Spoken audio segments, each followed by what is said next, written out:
But you keep talking about how you guys have grown so much over the years and gone in different directions, but would you still describe yourselves as, I really liked this one description I read of you, hardcore kids with Slayer riffs. Would you still say that's you? That's Converge? Yeah, I mean, I think that when we were coming of age, it was,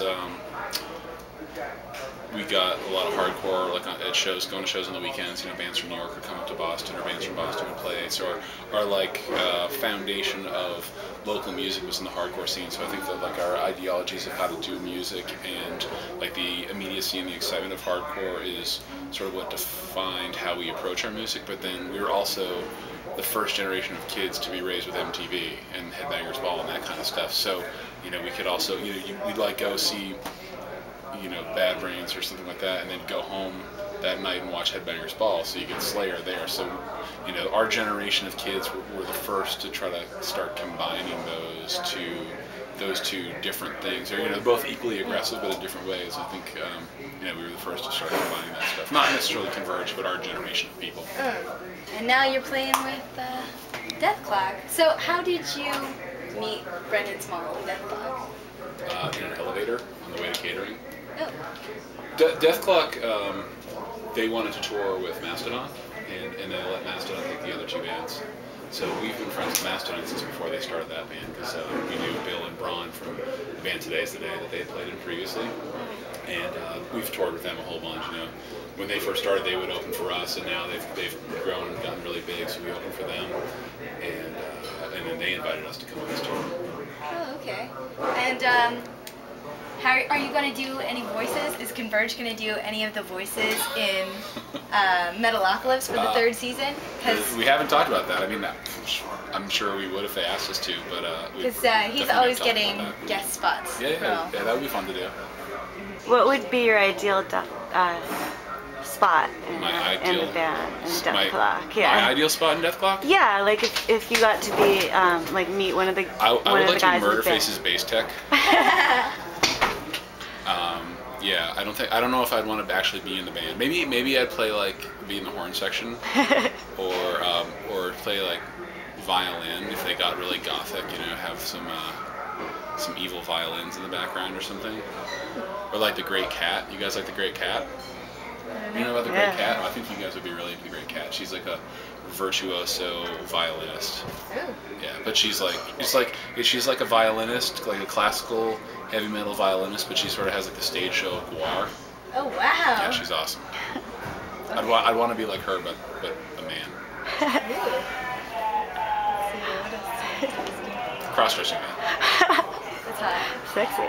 Anyway, so do you guys make fun of Jake about Johnny Quest?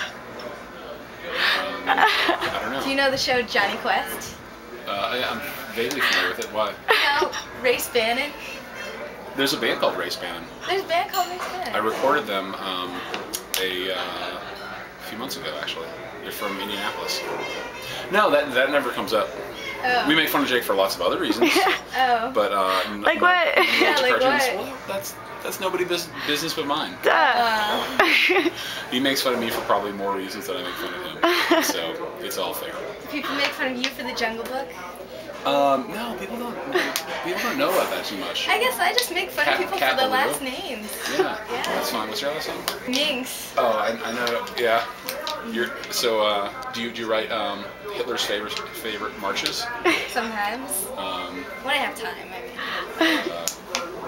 That's all I got. Wait, Great. one last question. Tell us about your experiences touring in Japan. Oh, Japan's great. Hannah here speaks Japanese. Okay, really? go. Hey. I bet you would really like shopping at Baby the Stars Shine Bright. Baby, the stars will shine brighter. What's that? Oh, it's like a Japanese store for girls. I think you'd like it. I've been there.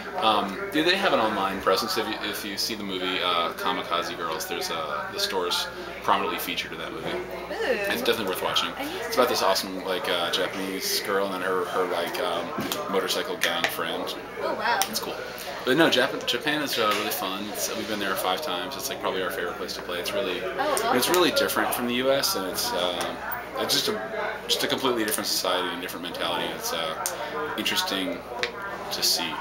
And Where's your favorite? I don't fit there. Oh, you don't fit there? How so? Because I'm about 1.5 feet taller than everybody else in the entire island, and nothing there is, you know, chairs, beds, toilets, showers. Nothing's meant for people my size. Plus, everyone has these little umbrellas, and when they're carrying it over their heads, the little tines at the end are right at eye level for me. So if I'm walking around on a rainy day, I'm getting stabbed in the eye all the time. And stuff, but it's kind of like being in. It's like a cross between a video game and Blade Runner. And Blade Runner? Yeah.